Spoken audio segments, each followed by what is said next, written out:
Hola, soy la Basmati de nuevo con vosotros. Hoy para seguir hablando del Algar. Mirad, tengo un problemita que no sé si es por el teléfono que está viejito o no lo sé, tengo que solucionarlo. Tardan 3 o 4 días en subir cualquier vídeo. He intentado partirlo para ver si hay suerte y sube antes, pero tengo mis dudas. O sea que hoy domingo por la tarde que está oscureciendo, esto puede llegar allá para el miércoles o el jueves. No sé lo que tardará. Pero bueno, voy a seguir hablando de Largar y de este grupo de investigadores catalanes. ¿No? Ya estamos con la publicidad. Eh, que ha estado investigando el Algar, sigue investigando el Algar y le han dado un premio importante, sobre todo, más que económicamente, porque son 80.000 euros y eso es calderilla para investigadores, sobre todo como reconocimiento y también como difusión. Bueno, voy a recordaros un poquito el Algar. Cuando hay, ay, madre mía, cuando hay el ferrocarril del siglo XIX, se hace un desmonte en la provincia de Almería y empiezan a aparecer túmulos a punta de flecha y tal. Entonces vienen dos hermanos, que son los hermanos Siret, que son muy jovencitos, el primer contrato que le hacen, dos ingenieros recién licenciados, y vienen a la provincia de Almería. Entonces uno de ellos, Luis Siret, es el que va a hacer una publicación y entonces pone de moda en Europa lo que es el Algar. Todo el mundo quería tener algún objeto del Algar, pero lo que ocurre, de hecho, él lo va a financiar, salvo la última vez cuando murió en el año 33. Tiene un hijo que va a morir en la Primera Guerra Mundial, etcétera. Él tiene una casa que la Junta de Andalucía se lo está conservando y tal. Pero bueno, no sé. Yo pensaba que el Algar era el Algar y la Gerundia en Antas, en Almería, ya resulta que el Algar pilla Alicante, Granada, Jaén, Murcia, en fin, pues mejor, ¿sabéis lo que os digo? 35.000 metros cuadrados. Y ellos están investigando, estos investigadores catalanes, en este momento están investigando Murcia. Bueno, voy a ver si sigo. A finales del 19, el Algar es de las sociedades más populares de la arqueología prehistórica de la época y los museos europeos compiten todos por conseguir alguna pieza del Algar. A finales del siglo XIX, por el desmonte del ferrocarril, hay excavaciones importantes que son realizadas por los ingenieros belgas, que son los hermanos Siret, que culminan en una publicación, porque Siret, además, su padre, era, como he dicho, era un catedrático de universidad de Bruselas, era muy famoso, la madre también era una persona muy erudita y aparte tuvo repercusión, porque realmente la arqueología a finales del siglo XIX todavía está en ciernes. Bueno, pero pone de moda lo que es el Algar. Bueno, este furor lo que pasa es que desaparece y cae en el olvido por la desidia de las autoridades españolas. Lo de no cuidar el patrimonio histórico español pues viene de antiguo. Y qué deciros cuando muere Luis Siret y que había en Estados Unidos en el año 30 habían intentado comprar la colección por 12 millones de euros así en mano y él dijo que no, que esa colección era para Almería.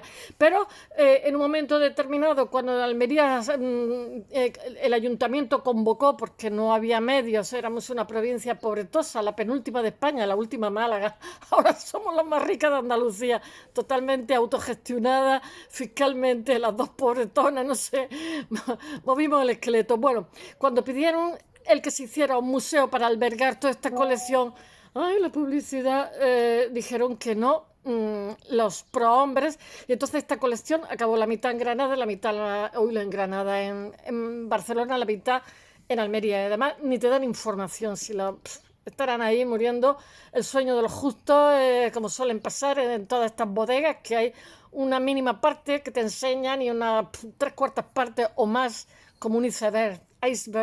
Bueno, la última década diferentes universidades han retomado el proyecto de la civilización del Algar, por suerte. Una de ellas la catalana, la Autónoma de Cataluña, porque en Cataluña ya sabéis que hay varias.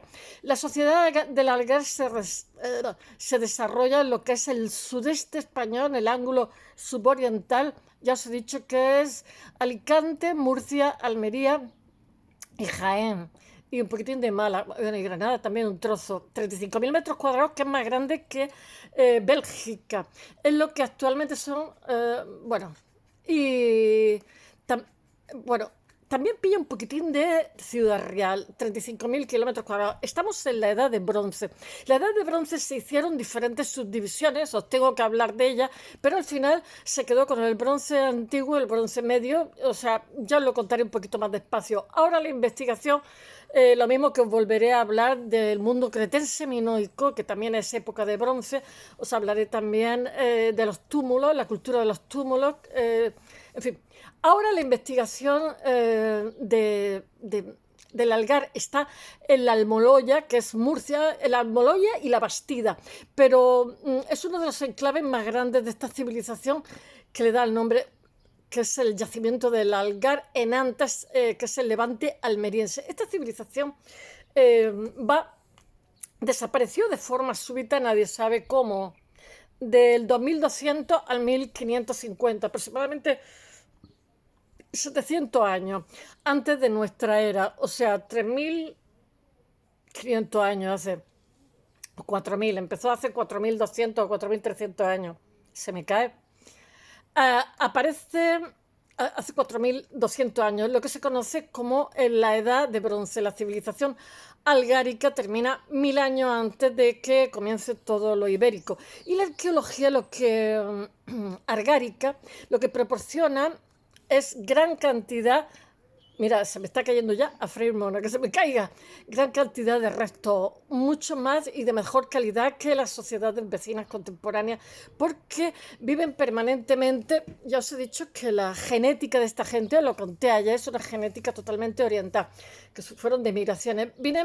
Ellos vinieron, los de aquí estaban con el cobre y ellos vinieron con el bronce. Viven permanentemente en asentamientos, en ocasiones muy grandes, muchos de ellos en cerros, no sé cómo se llama, altiplanos, no. Y en otros casos en llanos, pero casi siempre están en cerros. Van a durar aproximadamente 600, entre 600 y 600 y pico años. Y construyen mucho y utilizan muchísimos objetos que acaban luego, pero una civilización que acaba de manera repentina. Sus casas se incendian, caen, se derrumban, colapsan, pero eso para los, aunque parezca una barbaridad, para los arqueólogos es una bendición, porque muchas cosas que se carbonizan, si no se hubieran carbonizado, no hubieran llegado 4.000 años después. Al derrumbarse lo que pasa es que dejan los restos sellados, empaquetados para los arqueólogos. La desgracia de muchos ya sabéis que es la gracia de otros. En fin, no lo hago como un chiste, pero es así. El fuego lo que pasa es que se propaga, ayuda a conservar los objetos y materiales orgánicos que se conservan sencillamente porque están carbonizados, como os he dicho.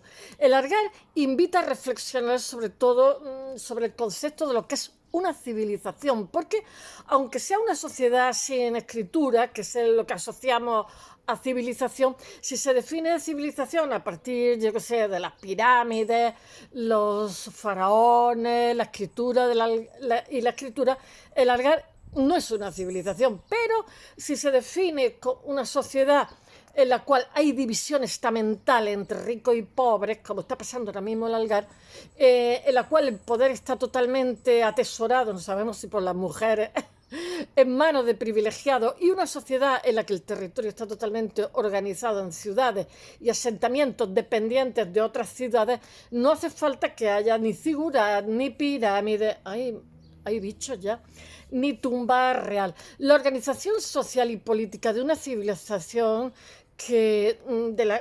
aunque no escriban, tienen testimonios arqueológicos que nos explican cómo era su vida.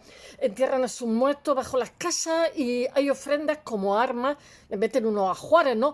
Adornos, comida, en función de la clase social que tengan, más alta, más baja.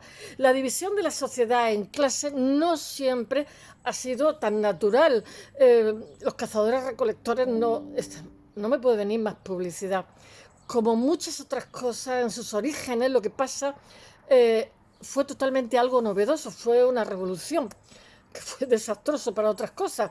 Durante la evolución humana, las organizaciones sociales parecían ser muchísimo más igualitarias, muchísimo más horizontales y muchísimo más solidarias, porque también eran grupos más pequeños y se ayudaban unos a otros en la supervivencia. Pero en el momento que se generan, digamos, protociudades, por decirlo de alguna forma, aunque la Algar ya tiene bastante gente, pues ya todo esto cambia y aquí ya empiezan a haber especializaciones en los trabajos, ricos, pobres, etc. En diferentes lugares del mundo, en cronologías totalmente distintas, comienza a experimentarse un nuevo tipo de vida que es lo que llamamos la civilizada, que yo creo que es cuando empezamos a ser unos incivilizados y que hoy en día es la hegemónica, pero no siempre fue así. Y uno de los primeros lugares de Europa donde se da este fenómeno, este cambio de paradigma social, es en el sudeste, aquí en mi tierra, y aquí los de Murcia, que son como nuestros escandinavos, con esta civilización argárica. Ya los millares que os conté el otro día terminaron y mucha gente de los millares se va hacia el Algar. Los millares son bastante anteriores. No solamente son civilizados por las tumbas, que se deduce esta división, porque los ajuares son distintos, esta división de clases. Hay otro tipo de indicador importante, que es la violencia que se ejerce. Empezó la civilización, empezaron las clases sociales, empezó la discriminación, empezó la violencia. Buscar la forma en que una sociedad organiza la violencia es entenderla mucho mejor. En esta sociedad la violencia también está en manos de unos pocos, los que mandan, claro, en manos de hombres de clase alta. Se sabe por las ofrendas, por los ajuares, porque se han encontrado tumbas en las que aparecen armas y que se corresponden totalmente con la clase alta. Se han encontrado estas joyas de oro. Otra de las formas es que tener en cuenta que estamos 4.000 años antes de nuestra era. Otra de las formas, o sea, 2000 y 2000, otra de las formas más claras de definir si una sociedad es desigual es analizar lo que construyen la distribución espacial. Y en el Algar hay un palacio, el primer palacio que se conoce. Tenéis en cuenta que estamos muy atrás, aunque en Oriente la edad de bronce ha empezado bastante más pronto. Ellos, el difusionismo, la teoría del difusionismo, cómo va girando de este a oeste, ¿no? El progreso. La Almoloya, en Murcia, se descubre uno de los primeros palacios de la Edad de Bronce. Es un edificio que tiene más de 200 metros cuadrados y está lleno de interrogantes por todos lados. Tiene una sala que la prensa ha bautizado como la sala del Parlamento porque estaba lleno de bancos. Es un espacio diáfano totalmente de unos 80 metros cuadrados en el cual no hay nada, salvo bancos que se pegaban a la pared.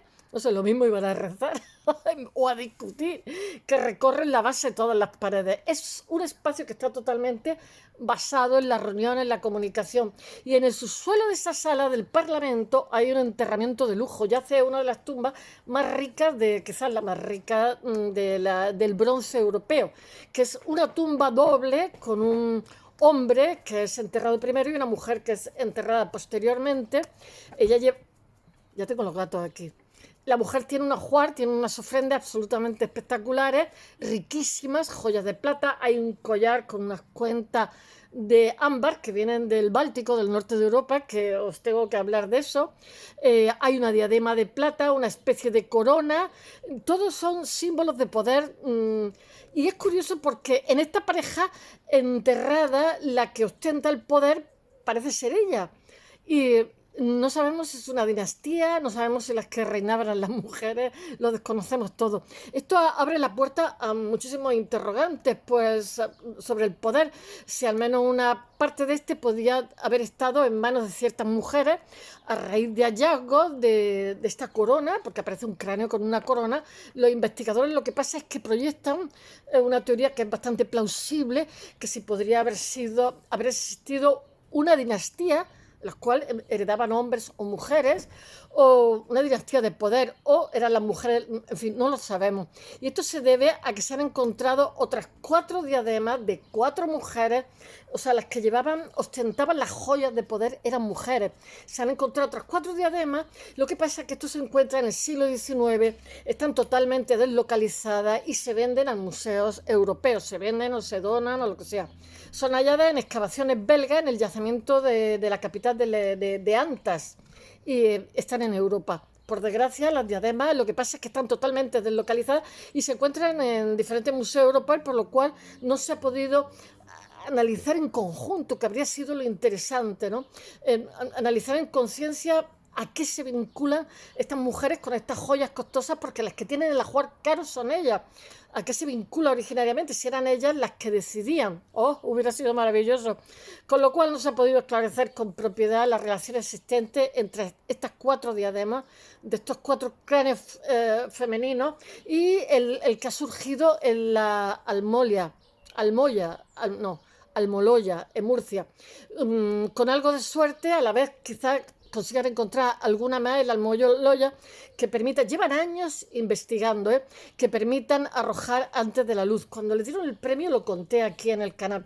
Hay que destacar que la arqueología prehistórica se trabaja con muchas disciplinas, como, pues yo que sé, especialistas en granos, botánicos, huesos de fauna, yo que sé, composición de la arcilla, cerámica, genética, etcétera. Pero ha habido, os lo dije ayer, un boom tecnológico y científico en el mundo de la genética en los últimos 15 años. Y entonces este grupo de la Universidad de Barcelona, digamos, ha averiguado los genes de todas estas personas y se lo ha analizado el Instituto Max Planck hace nada. Hace 10-15 años era una ciencia todavía, era ciencia ficción, pero desde 2010-2015 la genética, las técnicas para recuperar el ADN antiguo en huesos que llevan miles de años enterrados, ha experimentado un grandísimo avance y era posible recuperar el ADN, con lo cual podemos averiguar montones de cosas que de otra manera hubiera sido imposible.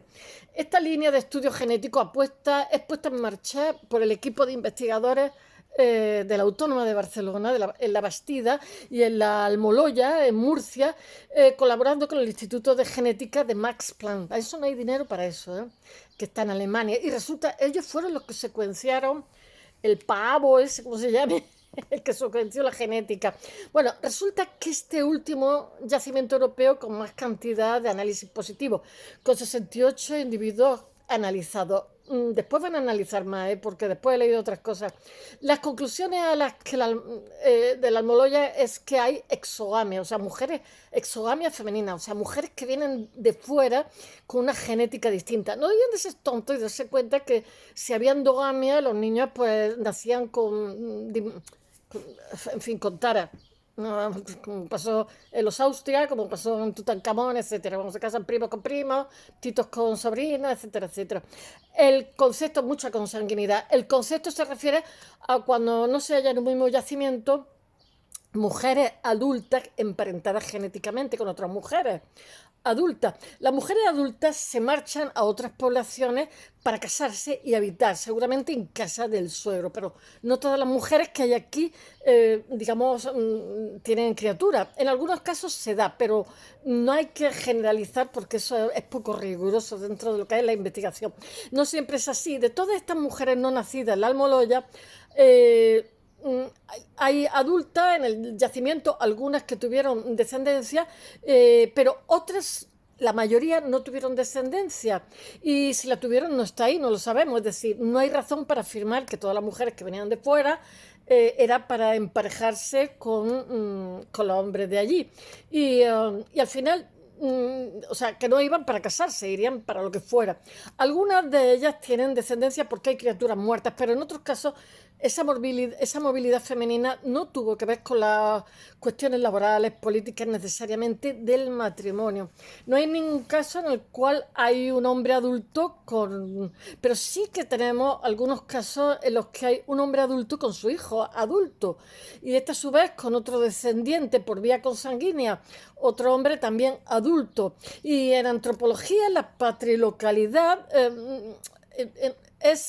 o sea, en antropología esto se llama patrilocalidad, me refiero que pertenece, porque algunos patris viven la vida en el lugar donde han nacido. Cuando se dice que la sociedad es patrilineal o patriarcal, quiere decir que todos los hombres nacen y los mismos, nacen por ser hombre y ya te quedas en el lugar. Pues no. Entonces, ¿viene la novia que viene de fuera? Pues no.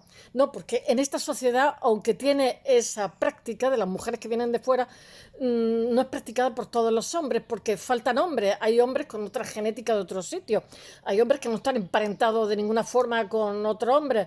Y eso es lo que se ha podido documentar gracias a las extracciones genéticas. Bueno, gracias a esta investigación sigue.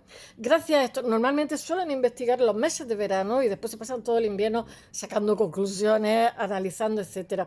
Gracias a estos datos, lo que pasa es que se deduce que había más movimiento del que pensamos para ser una época prehistórica tan antigua. más movimientos de los que a priori podía pensarse una población de esas características y que gracias a este punto de vista genético con el que se puede precisar hasta qué nivel cuando alguien es hermano, cuando es hijo, medio hijo, alguien se puede dar una vuelta a lo que tradicionalmente se consideraba que era el estudio de la prehistoria, donde uno se te atrevía a hacer suposiciones, pues te tachaban de especulador, de cuentista, etcétera. Todas las argumentaciones tienen que estar contrastadas en los estudios científicos y claro, la genética ahora lo que está dando es argumentos. La gente del Algar no distingue exclusivamente entre los dos géneros distintos, sino que podía haber habido algo más. Al enterrar a sus muertos los ponían en posición fetal y los enterraban en urnas, o sea, decúbitus supino, y los enterraban en urno o en cistas, depende de la época, porque duraron entre 600 y 700 años. Bueno, pues hay un alto porcentaje de individuos osteológicamente femeninos que se han hallado y están enterrados de cúbitus sobre el lado izquierdo y los masculinos sobre el lado derecho. Hasta aquí todo normal, pero ahora viene lo curioso. ¿Qué pasa con el 20% de personas con rasgos a lo mejor osteológicos pero fenotípicos femeninos y los mismos con rasgos fenotípicos masculinos? No lo sabemos. O algo que no se ajusta bien a lo que conocemos hoy típicamente como masculino o femenino. ¿Qué hacían o qué tratamiento recibían esta que recibían? No sé, una de las líneas de investigación es llegar a saber si había más de dos géneros. Bueno, espero que os haya gustado y hasta mañana. Bye.